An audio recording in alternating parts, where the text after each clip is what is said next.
এই গ্রামে অনেক মুসলিম আছে, অনেক মুসলিম আছে দেখবেন, যাদের বাড়িতে গিয়ে দেখবেন সানসেট গুলোতে বড় বড় কিতাব কেনা আছে।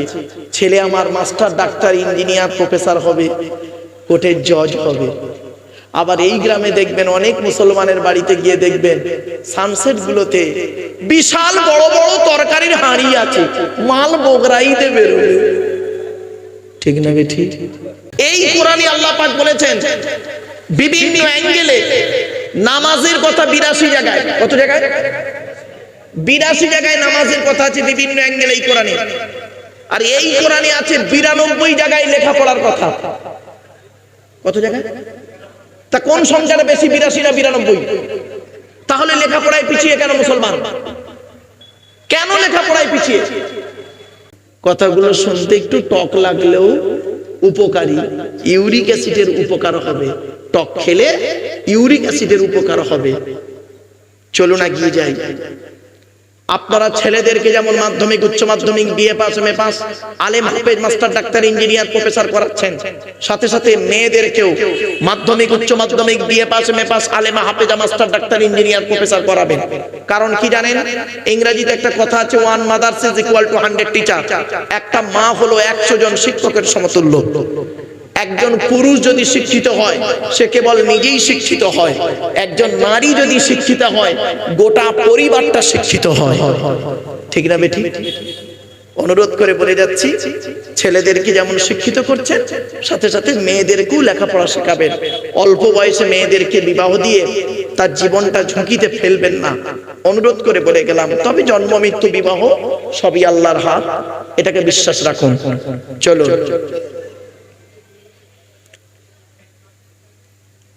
বক্তা বলেছি, কমিটি বলেছি, জলসা কমিটি বলেছি, মসজিদ কমিটি কিন্তু বলিনি। জলসা কমিটি আলাদা, মসজিদ কমিটি আলাদা, রেগে যাবেন না কেউ।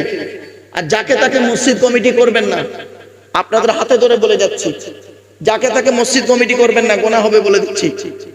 এই কোরআনে আছে মসজিদ কমিটি কে হবে, মসজিদ কমিটি কে হবে এই কোরআনে আছে।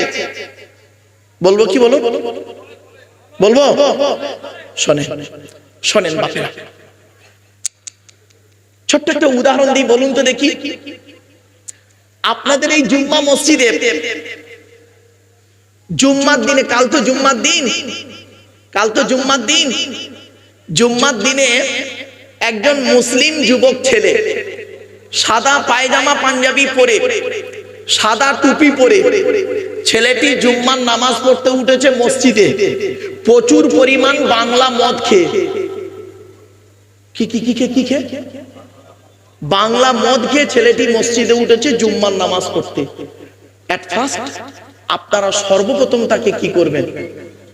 বলুন বলুন বলুন না, একটু কথা বলুন না। বের করে দেবেন। ছেলেটি বের হতে না চাইলে মেরে বের করে দেবেন, জোর করে বের করে দেবেন। ছেলেটির অপরাধ কি? মদ হারাম খাবার, মসজিদ পবিত্র স্থান, হারাম খাবার খেয়ে পবিত্র স্থানে উঠেছে, তাই তাকে বের করে দিলেন। বের হতে চাইলো না, মেরে বের করে দিলেন। সত্যি শিবদাসপুরের মানুষ কত ভালো মানুষ আপনারা। এ মুসলমান, মদখোরকে মসজিদ থেকে মেরে বের করে দিলেন, আর সুদখোরকে মসজিদের সেক্রেটারি বানিয়ে দিলেন। মদখোরকে মসজিদ থেকে মেরে বের করে দিলেন, জেনাখোরটাকে মসজিদের সভাপতি বানিয়ে দিলেন। আসলে আমরা এমন মানুষ না, নিজের পাপের বাটখারা দিয়ে অন্যের পাপ ওজন করি। আমার ভাষা বুঝতে পারছেন? বাটখারা বোঝেন? বাটখারা বোঝে বাটখারা, বাটখারা বোঝেন তো? মানে নিজে পাপ করে করে পাপের একটা বাটখারা করে ফেলেছে। নিজের পাপের বাটখারা দিয়ে অন্যের পাপ ওজন করি। আমরা এমন মানুষ, নিজের পাপ ওজন করিনি কোনোদিন, নিজের পাপের বাটখারা দিয়ে অন্যের পাপ ওজন করি। আমরা এমন মানুষ। আমরা এমন মানুষ না, দুধওয়ালা লোকের বাড়ি বাড়ি যায়, দুধ কিনে কেউ সহজে খেতে চায় না। মদওয়ালা দোকান দিয়ে বসে আছে,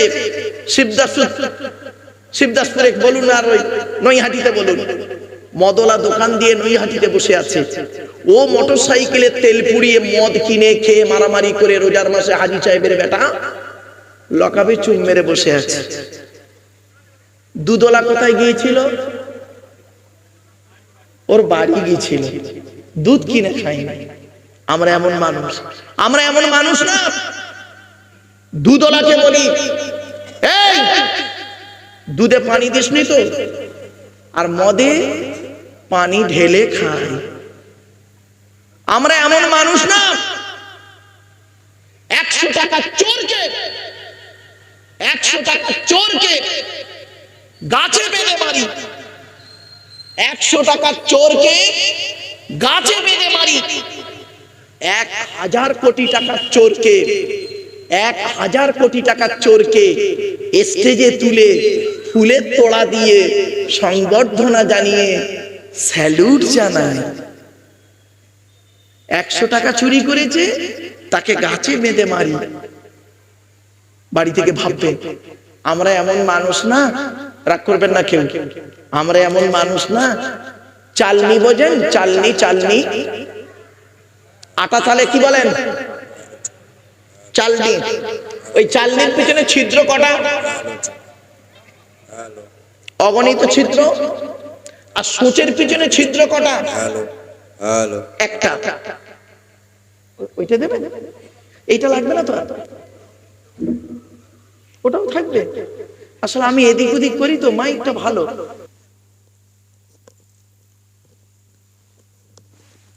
হ্যালো হ্যালো হ্যালো। আমরা এমন মানুষ না। এবারে বুঝতে পারছেন আপনারা বাপেরা? হ্যালো, আচ্ছা চলুন একদম ধীরস্থির ভাবে শুনে নিন। ওয়াজটা কি জানেন? শুনে শুনে বুঝে প্র্যাকটিক্যাল করার নাম হলো ওয়াজ। শুনে বুঝে প্র্যাকটিক্যাল করার নাম হলো ওয়াজ। এটা মাথায় রাখুন। চলুন। তো চালনির পিছনে ছিদ্র অনেক, আর সূচের পিছনে ছিদ্র কটা? সূচের পিছনে ছিদ্র কটা বলুন না? একটা। তো চালনি একদিন সূচকে বলছে, কে বলছে? কে বলছে? চালনি একদিন সূচকে বলছে, তোর পিছনে ছিদ্র কেন রে? তা সূচ কি উত্তর দেবে? এখানে বসে বসে ভাবুন। চালনি সূচকে বলছে, তোর পিছনে ছিদ্র কেন? তা সূচ কি উত্তর দেবে? আমার তো একটা, আর তোরটা দেখ 1000টা। বাড়ি থেকে ভাববেন, মাইকের সামনে এসে কিছু বলে দেবার নাম বক্তা নয়। মনে রাখবেন, 3টে জিনিস কোনোদিন ব্যাকে আসে না, সব সময় সামনের দিকে যায়। 1 নাম্বার, ধনুক থেকে তীরটা বের হয়ে গেলে ওই তীরটা আর কোনোদিন ব্যাকে আসে না। 2 নাম্বার, দেহ থেকে আত্মাটা বের হয়ে গেলে ওটা আর পৃথিবীতে রিটার্ন দেওয়া হয় না। 3 number, it is very very important, জবান থেকে কথা বের হয়ে গেলে ওটা আর কোনোদিন ব্যাকে আসে না। বাবা, 1 ঘন্টা লেকচার দিতে গেলে 3 ঘন্টা স্টাডি করতে হবে, পড়াশোনা করতে হবে। এত সহজ জিনিস নয়। পৃথিবীর সব থেকে কঠিন কাজ কি জানেন? MA সেকেন্ড ইয়ারের স্টুডেন্টদেরকে সেদিন পড়াতে পড়াতে একটা প্রশ্ন করেছিলাম, বলতো দেখি পৃথিবীর সব থেকে কঠিন কাজ কি, আর পৃথিবীর সব থেকে সহজ কাজ কি? তাই স্টুডেন্টদের যেমন ব্রেন বলছে, স্যার পৃথিবীর সব থেকে কঠিন কাজ তো মারাত্মক জিনিস। আমি বললাম, শোন, পৃথিবীর সব থেকে কঠিন কাজ হলো, শুনে নিন, আত্মসমালোচনা করা, নিজেকে নিয়ে সমালোচনা করা, আত্মসমালোচনা করা। এটা খুব কঠিন কাজ, আর এটা করলে নেকি হয়, নেকি হয়। এটা খুব কঠিন কাজ। পৃথিবীর সব থেকে কঠিন কাজ হলো আত্মসমালোচনা করা। আর পৃথিবীর সব থেকে সহজ কাজ কি জানেন? পর সমালোচনা করা, অন্যের সমালোচনা করা। এটা করলে গোনাহ হয়। বাড়ি থেকে একটু ভাববেন। অনুরোধ করে আপনাদের বলে যাচ্ছি, বাপ এত কষ্ট করে জলসা দিচ্ছেন, প্রচুর পরিমাণ রাস্তায় লোক ছিল। আমি তো ভেবেছিলাম প্যান্ডেল মনে হয় খুলে ফেলতে হবে, কিন্তু এসে দেখলাম যতটা আকাশ গর্জন করে ততটা বৃষ্টি হয়নি, তবে জানি আল্লাহর রহমত বৃষ্টি হবে, ঠিক টাইম হোক বৃষ্টি ঠিক হবে আল্লাহর রহমতে। তো আমার বাপেরা অনুরোধ করে বলে যাচ্ছি, মসজিদ কমিটি হতে গেলে 5টা গুণ থাকতে হবে, এই কোরআনে আল্লাহ বলেছেন। কোথায় আছে? 10 নম্বর পারা 8 নম্বর পৃষ্ঠা 9 নম্বর লাইনে সূরার নাম সূরা তাওবার 18 নম্বর আয়াতে আল্লাহ বলছেন, ইন্নামা ইয়ামুরু মাসাজিদাল্লাহ মান আমানা বিল্লাহ ওয়াল ইয়াউমিল আখির ওয়া আকামাস সালাত ওয়া আতাজ যাকাত ওয়া লাম ইয়াখশা ইল্লাল্লাহ ফাসা উলাইকা আন ইয়াকুনু মিনাল মুহতাদিন। সহজ সরল বাংলা মানেটা কি? আল্লাহ বলছেন মসজিদের দায়িত্ব তারাই নেবে যাদের মধ্যে 5টা গুণ থাকবে। 1 নাম্বার মান আমানা বিল্লাহ, যে ব্যক্তি 100% আল্লাহকে বিশ্বাস করবে। 2 নাম্বার ওয়াল ইয়াউমিল আখির, যে ব্যক্তি 100% কিয়ামতকে বিশ্বাস করবে। 3 নাম্বারটা খুব ইম্পর্টেন্ট, কি? ওয়া আকামাস সালাত, 5 ওয়াক্ত নামাজ আদায় করবে। ও বাবা, অনেক মসজিদ আছে তার কমিটিরা অনেকে আছে 5 ওয়াক্ত নামাজ পড়ে না, ঠিক না বেঠিক? 4 নাম্বার হলো ওয়া আতাজ যাকাত, যদি অর্থ যাকাত ফরজ হয় যাকাত আদায় করতে হবে, গরিব হলে আদায় করতে হবে না। 5 নাম্বারটা কি? ওয়ালাম ইয়াখশা ইল্লাল্লাহ, আল্লাহ ছাড়া কাউকে ভয় করবে না। এই 5টা গুণ যার মধ্যে থাকবে ওই ব্যক্তি মসজিদ কমিটি হওয়ার যোগ্য ব্যক্তি। জ্ঞানী গুণী বুদ্ধিজীবী মানুষ, আলোচনার শুরুতেই কথাগুলো বলে নিচ্ছি যাতে করে কোনো ফ্যাকড়া যেন না থাকে, সেজন্য আলোচনার শুরুতেই টুকটুক করে বলে নিলাম। তো বক্তা হলো, কমিটি হলো, এবার আসছি শ্রোতা। শ্রোতা হতে গেলে আপনাদের 3টে জিনিস লাগবে। কটা বাবা? 3টে জিনিস লাগবে।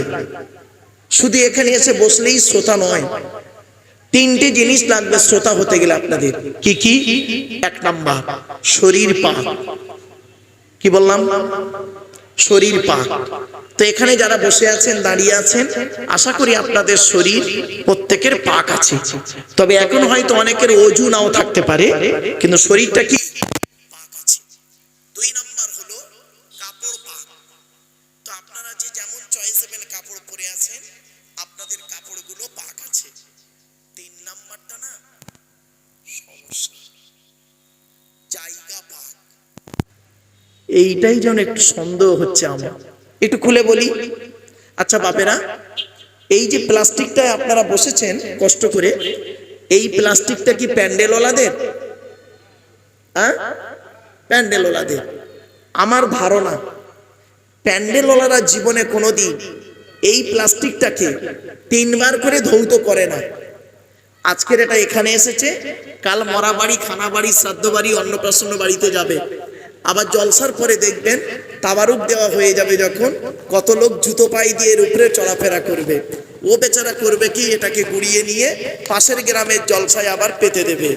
সত্যিকারের একজন নামাজি মুসল্লি, যার শরীর পাক, কাপড় পাক, নামাজি মুসল্লি মানুষ, এই প্লাস্টিকের উপরে বসার কারণে তার কাপড়টা নাপাক হয়ে যাওয়ার সম্ভাবনা খুবই বেশি। আপনারা কি বলেন? তাহলে অনুরোধ করে আপনাদের বলে যাচ্ছি, এই উপরটা এত চকচকে না করে নিচেটা একটু চকচকে করবেন। প্যান্ডেলওয়ালাদের মালের উপরে মসজিদ থেকে মশাল্লাগুলো এনে বিছিয়ে দেবেন, আর ওই গেটে লিখে দেবেন, দয়া করে বিনা অজুতে বসবেন না। বক্তা যদি অজু অবস্থায় আল্লাহকে খুশি করার জন্য ওয়াজ করতে বসে, আর শ্রোতারা যদি অজু অবস্থায় আল্লাহকে খুশি করার জন্য ওয়াজ শুনতে বসে, এই বক্তার শ্রোতার মাঝে আল্লাহর রহমত নাজিল হয়। আমার বাপেরা, কথাটা হয়তো শুনতে খারাপ লাগলো, অতি বাস্তব কথা বললাম, আমাকে ভুল বুঝবেন না।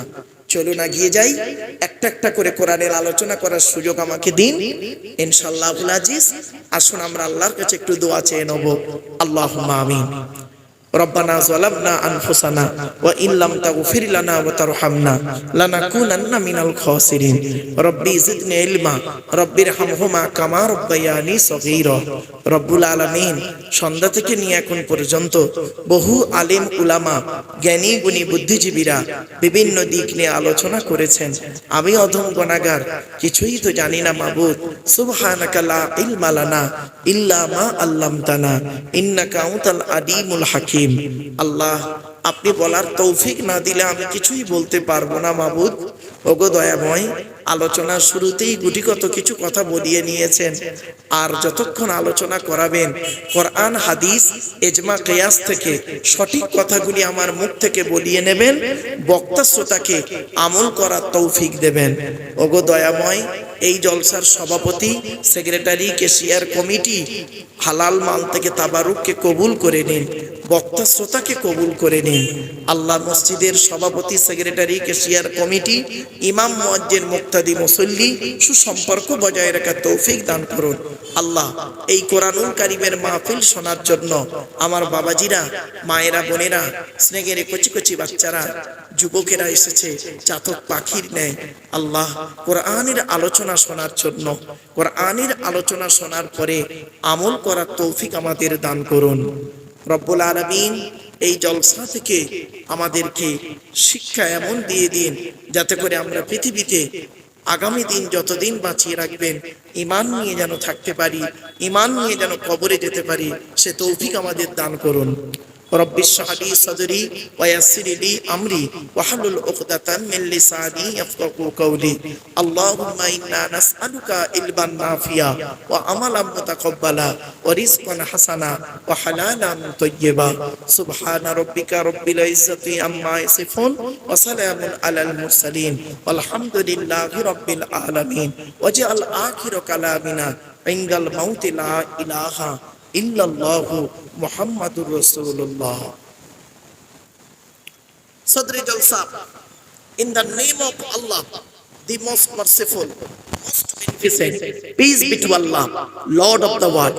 স্বনাম ধন্য, সুনির্বাচিত, মহামান্য আজকের মাহফিলে সভাপতি সাহেব, আমন্ত্রিত উলামা হযরত, দিন দরদি, ইসলাম দরদি, মুমিন, মুত্তাকি, মুসলমান, সালেহ, নেককার আল্লাহওয়ালা বাবাজিরা, আমার যুবক ভাইরা, স্নেহের কচি কচি বাচ্চারা, পর্দার অন্তরালে পর্দা নসিনা ধার্মিকা, স্নেহময়ী, মমতাময়ী আমার মা ও বোনেরা, তারও সাথে জানাই আমার আওয়াজ শ্রবণকারী মুসলিম ও মুসলিম সমস্ত জাতির মানুষেরা, মহান আল্লাহ পাকের দরবারে শুকরিয়া আদায় করি যে রব্বুল আলামিন আমাকে আপনাকে বসিয়েছেন ইশার নামাজের পর থেকে নিয়ে কিছুক্ষণ কোরআন হাদিস ইজমা কিয়াসের কিছু কথা শোনার, বোঝার, আমল করার উদ্দেশ্য নিয়ে যিনি আমাদেরকে এই জায়গায় বসিয়েছেন সেই পরওয়ারদিগার বিনিয়াসের দরবারে প্রাণ খুলে ভক্তি ভরে উচ্চ আওয়াজে একবার শুকরিয়া আদায় করি, বলুন আলহামদুলিল্লাহ। আমার বাপেরা একটু আমার সাথে সাথে বলবেন সুবহানাল্লাহি ওয়া বিহামদিহি সুবহানাল্লাহিল আযীম। এটা হলো বুখারী শরীফের শেষ হাদিস, আর বুখারী শরীফের প্রথম হাদিস হলো ইন্নামাল আমালু বিন্নিয়াত। এর বাংলা অর্থ হচ্ছে প্রত্যেকটা কাজ তার নিয়তের উপরে নির্ভর করে। তাই এতগুলো জ্ঞানী গুণী বুদ্ধিজীবী মানুষ আপনারা এসেছেন, আপনাদের অন্তরে একটা নিয়ত বা উদ্দেশ্য আছে। আমি অধম আব্দুল্লাহিল মারুফ, তেমন ইলম নেই, তেমন জ্ঞান নেই, আল্লাহ পাক আমাকে কেন আনিয়েছেন, আমারও অন্তরে একটা নিয়ত বা উদ্দেশ্য আছে। আমার নিয়তটা আপনারা কেউ জানেন না, আপনাদের নিয়তটা আমিও জানি না। সুতরাং উভয়ের নিয়ত যিনি জানেন তিনি কে? আল্লাহ। ইন্নাল্লাহা আলিমুম বিদাতিস সুদূর। নিশ্চয়ই আল্লাহ রাব্বুল আলামিন বান্দার অন্তরের খবর সবই রাখেন। তাই আজকের এখানে যা কিছু আলোচনা হবে আপনাদের মাঝে, আমার মাঝে, আজকের আলোচনার সাক্ষী থাকবে কে? আল্লাহ। আল্লাহু শাহীদুন বাইনি ওয়া বাইনাকুম। আপনাদের মাঝে, আমার মাঝে আজকের আলোচনার সাক্ষী রাখলাম সৃষ্টিকর্তা আল্লাহ পাককে। আপনার মতের সঙ্গে মিলবে তখন আপনি আমার মুখের দিকে চেয়ে থাকবেন, আর যে কথাটা আপনার মতের বিরুদ্ধে যাবে তখন আপনি আমার দিকে না তাকিয়ে ঘড়ির দিকে দেখবেন আর মনে মনে বলবেন কখন শেষ করবে বলতো। ঠিক না বেটি? একদম বাস্তব কথাটা বললাম, খারাপ সেন্স নেবেন না, একদম বাস্তব অভিজ্ঞতাটাই আছে তো বাবা, বলছি চলুন। এজন্য ঘড়িটা উল্টে দিলাম, খারাপ সেন্স নেবেন না বাবা।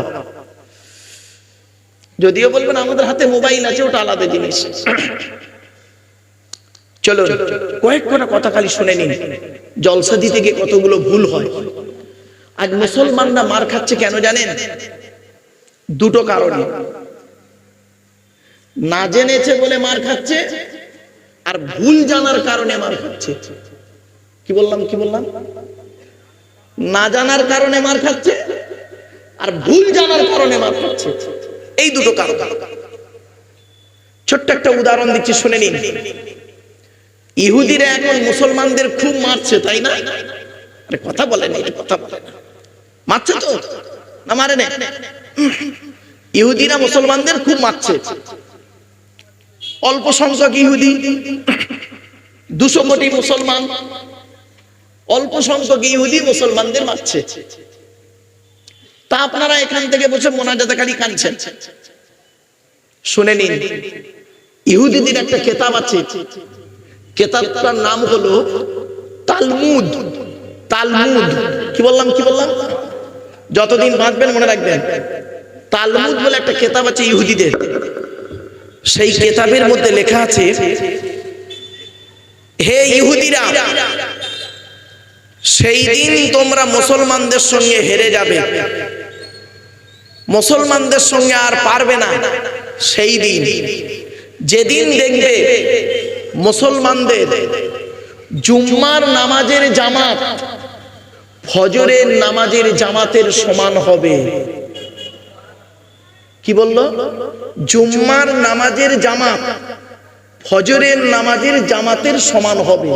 তার মানে যেদিন তোমরা দেখবে মুসলমানদের জুম্মার নামাজের মসজিদে যত লোক নামাজ পড়বে আর ওই জামাতের যত লোক ফজরের নামাজে হাজির হবে, সেই দিন থেকে জানবে আজ থেকে আমরা আর মুসলমানদের সঙ্গে পারবো না।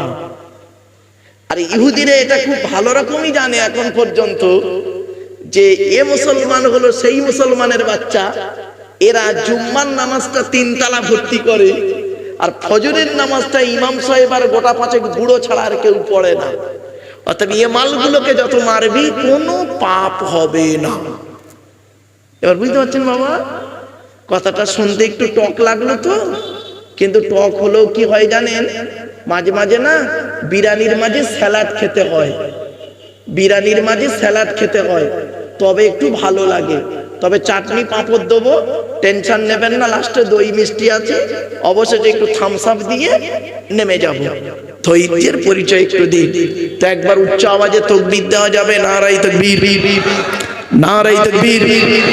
আলহামদুলিল্লাহ। আপনাদের হাতে 2-2.5 ঘন্টা সময় হবে, আগে বলুন, হবে তো? ব্যাস, এবারে আসছি জলসা কমিটি। রাগ করবেন না কেউ কিন্তু। জলসা কমিটি হতে গেলে 3টে গুণ থাকতে হবে, কমসে কম, কমসে কম 3টে গুণ থাকতে হবে জলসা কমিটি হতে গেলে। কি কি? 1 নাম্বার, সৎ হতে হবে। কি বললাম? সৎ। সৎ কাকে বলে? কোন লোকটাকে সৎ বলে? গালে দাড়ি রাখলে, মাথায় টুপি দিলে, বড় পাঞ্জাবি পরলে আর মাঝে মাঝে ওমরা হজ করলে সৎ না। নবীজি বলছেন সৎ কে? বুখারীর হাদিস, আমার বাবার কথা নয়। নবীজি বললেন, তোমরা আমাকে 2টো জিনিসের গ্যারান্টি দিতে পারবে? নবীজি বলছেন সাহাবীদেরকে, তোমরা আমাকে 2টো জিনিসের গ্যারান্টি দিতে পারবে? সাহাবীরা বললেন, হে নবী, আমরা যদি আপনাকে 2টো জিনিসের গ্যারান্টি দিই, বিনিময়ে আপনি আমাদের কিছুর গ্যারান্টি দেবেন? নবী বললেন, হ্যাঁ। তোমরা যদি আমাকে 2টো জিনিসের গ্যারান্টি দাও, আমি তোমাদের জান্নাতের গ্যারান্টি দিয়ে দেবো। সাহাবীরা বললেন, বলুন, বলুন দেখি 2টো জিনিস কি? জীবনে তো অনেক জিনিসের গ্যারান্টি দিয়েছি, তার 2টো জিনিস চান তো? বলুন। নবীজি বললেন, 1 নাম্বার, 2 ঠোঁটের মাঝখানে। কি বললাম? এই জিভের গ্যারান্টি দাও। হারাম খাবার খাওয়া থেকে জিভটাকে ঠিক করো, বাজে ভাষা বলা থেকে জিভটাকে ঠিক করো, পরনিন্দা পরচর্চা করা থেকে জিভটাকে ঠিক করো। 1 নাম্বার, 2 ঠোঁটের মাঝখানে জিভের গ্যারান্টি দাও। 2 নাম্বার, 2 রানের বীজখানে, 2 রানের বীজখানে লজ্জাস্থানের গ্যারান্টি দাও। 2 ঠোঁটের মাঝখানে, 2 রানের বীজখানে, এই 2টো জিনিসের গ্যারান্টি তোমরা আমাকে দাও, আমি তোমাদের জান্নাতের গ্যারান্টি দিয়ে দেবো। যান, এবার বাড়ি চলে যান। কেউ যদি বাড়ি যেতে চান চলে যান, দরকার নেই। বাড়িতে গিয়ে দেখবেন হয় ভদ্রলোকের নিচে খারাপ, নয় ভদ্রলোকের উপর খারাপ। যা 2টোই খারাপ ও জাহান্নামী, 2টোই যার খারাপ। যার দুটো ভালো ও একজন জান্নাতি মানুষ, বাড়ি থেকে ভাববেন। এই জন্য মুহাম্মদ সাল্লাল্লাহু আলাইহি ওয়াসাল্লাম বলেছিলেন, দি Messenger of Allah peace be upon him said, the best among those with good manner. নবী বলেন, তোমাদের মধ্যে উত্তম ব্যক্তি ওই লোকটা যার ক্যারেক্টার চরিত্র ভালো, ওই লোকটাই হলো উত্তম ব্যক্তি। একজন উকিল, ব্যারিস্টার, মাস্টার, ডাক্তার, মোল্লা, মনি সাহেব, পীর সাহেব, দরবেশ সাহেব, আমির সাহেব, মুফতি সাহেবের যদি চরিত্র খারাপ হয়, আর একজন টোটোলার চরিত্র যদি ভালো হয়, টোটোলাটাই হলো আল্লাহর কাছে প্রিয় ব্যক্তি। Many loss is something loss, health loss is nothing loss, but character loss is everything loss. মানুষের যদি টাকা চলে যায়, ইনকাম করলে টাকাটা আবার ফিরে আসবে। মানুষের যদি শরীর চলে যায়, ভালো মন্দ খেলে শরীরটাও ফিরে আসবে। কিন্তু বন্ধু, মানুষের যদি চরিত্র চলে যায়, চরিত্র কিন্তু আর ফিরে আসবে না। তাই নবী বলেছিলেন, দুই ঠোঁটের মাঝখানে দুই রানের বীজখানে। জ্ঞানী গুণী বুদ্ধিজীবী মানুষ বাড়ি থেকে একটু চিন্তা করবেন। নাম্বার 2, জলসা কমিটি হতে গেলে বাবা হালাল খাবার খেতে হবে। কি বললাম? জোরে বলুন। হালাল খাবার খেতে হবে। আচ্ছা, শুধু জলসা কমিটি হালাল খাবে আর বাকিরা সব হারাম খাবে নাকি? না না না না না, এই কোরআনে আল্লাহ বলছেন, আমার হাতে কোরআন শরীফ দেখে নিন। এই কোরআনে আল্লাহ বলছেন 3 শ্রেণীর লোককে আল্লাহ হালাল খেতে বলেছেন। কয় শ্রেণীর লোক? 3 শ্রেণীর লোক। কে কে? 1 নাম্বার, নবীদেরকে আল্লাহ হালাল খেতে বলেছেন। কোরআনের কোথায় আছে? 18 নম্বর পারা, 4 নাম্বার পৃষ্ঠা, 9 নাম্বার লাইন, সূরার নাম সূরা মুমিনুনের 51 নাম্বার আয়াত। আল্লাহ বলছেন, ইয়া আইয়ুহার রাসূল কুলু মিনাত তাইয়্যিবাতি ওয়া'মালু সলিহা। হে রাসূলগণ, হে নবীগণ, হে রাসূলগণ, আপনারা পৃথিবীতে হালাল খাবার খান আর ভালো ভালো কাজগুলো করুন। আল্লাহ পাক 100% জানেন আমার নবীরা হারাম খাবেন না, ঠিক না বেঠিক? নবীরা হালাল খাবেন এটা আল্লাহ জানেন। তা সত্ত্বেও কেন নবীদেরকে বললেন? যাতে করে সাধারণ মানুষের মাথায় এটা না ঢুকে যায় নবী মানে যা খুশি তাই। না বাবা, এই কোরআনে আল্লাহ বলেছেন, সূরা আরাফের মধ্যে আল্লাহ বললেন, ফালানাসআলান্নাল্লাযীনা উরসিলা ইলাইহিম ওয়ালানাসআলান্নাল মুরসালিন। প্রত্যেক নবী রাসূলকে কিয়ামতের মাঠে আল্লাহ জিজ্ঞাসা করবে, আপনাকে আমি নবী করে পাঠিয়েছিলাম, আপনাকে আমি রাসূল করে পাঠিয়েছিলাম, আপনি কি আপনার দায়িত্ব পালন করেছিলেন? নবী রাসূলদেরকে আল্লাহ যদি এইরকম জিজ্ঞাসা করেন, আমি আপনি কোথাকার কে? জ্ঞানী গুণী বুদ্ধিজীবী মানুষ বাড়ি থেকে একটু ভাববেন। চলো, 2 নাম্বার আল্লাহ হালাল খেতে বললেন কাদের? আমরা যারা এখানে বসে আছি, দাঁড়িয়ে আছি, নামের আগে মোহাম্মদ লিখেছি, লজ্জাস্থানে আগে চামড়া কেটেছি, মাংস ভক্ষণ করেছি, ঈদ বকরা ঈদের নামাজ পড়েছি, মাঝে মাঝে জুম্মার নামাজটাও পড়েছি, আর মাঝে মাঝে রোজাও করেছি, আর রোজা রাখতে না পারলে ইফতারের মজলিসে বসে পড়েছি। বুঝতে পারছেন তো আমার ভাষা? অর্থাৎ আমরা মুমিন বলে দাবি করি। আল্লাহ পাক কোরআনে বলেছেন, 2 নম্বর পারা, 4 নাম্বার পৃষ্ঠা, 14 নাম্বার লাইন, সূরার নাম সূরা বাকারা, আয়াত নাম্বার 172, ইয়া আইয়ুহাল্লাযীনা আমানু, হে ঈমানদার বান্দাগণ, কুলু মিন তাইয়্যিবাতি মা রাযাকনাকুম, আমার দেওয়া হালাল রিজিকগুলো তোমরা ভক্ষণ করো। তাহলে মুমিনদেরকে আল্লাহ হালাল খেতে বললেন। 1 নাম্বার নবীদেরকে হালাল খেতে বললেন, 2 নাম্বার মুমিনদেরকে হালাল খেতে বললেন। আমরা মুমিন বলে দাবি করি, আমাদের হালাল খাবার খেতে হবে। 3 নাম্বার আল্লাহ কাদের হালাল খেতে বলেছেন শুনে নিন। হিন্দু, মুসলিম, জৈন, ব্রাহ্মণ, খ্রিস্টান, কুলি, সাঁওতাল, বাগদি, দুলে, এক কথায় মানব জাতিকে আল্লাহ বলেছেন হালাল খেতে। কোরআনে মানব জাতিকে হালাল খেতে হবে। হিন্দু ভাইদেরকে আল্লাহ বলেছেন হালাল খেতে। দেখবেন এই কোরআনে আছে। কোথায় লেখা আছে? 2 নম্বর পারা বা খণ্ডে, 4 নাম্বার পৃষ্ঠা, 8 নাম্বার লাইনে, সূরার নাম সূরা বাকারার 168 নাম্বার আয়াতে আল্লাহ বলছেন, ইয়া আইয়ুহান নাস, ইয়া আইয়ুহান নাস, হে মানব জাতি। এখানে হিন্দু মুসলিম নো ডিভাইডেড, কোনো পার্থক্য নেই। হে মানব জাতি, ইয়া আইয়ুহান নাস, হে মানব জাতি, কুলু মিম্মা ফিল আরদি হালালান তাইয়্যিবা, আমার দেওয়া হালাল রিজিকগুলো তোমরা ভক্ষণ করো। তাহলে বোঝা গেল কি, সকলকে, পৃথিবীর মানুষকে এক কথায় হালাল খেতে হবে। শুধু জলসা কমিটি একা খাবে তা নয়। তাহলে জলসা কমিটি হতে, আমি কেন জলসা কমিটির কথা কেন বলছি, অ্যাটেনশনটা হওয়ার জন্য। চলো এবার আসছি বাবা, জলসা কমিটি হতে গেলে বাবা 5 ওয়াক্ত নামাজি হতে হবে। রাগ করবেন না কেউ।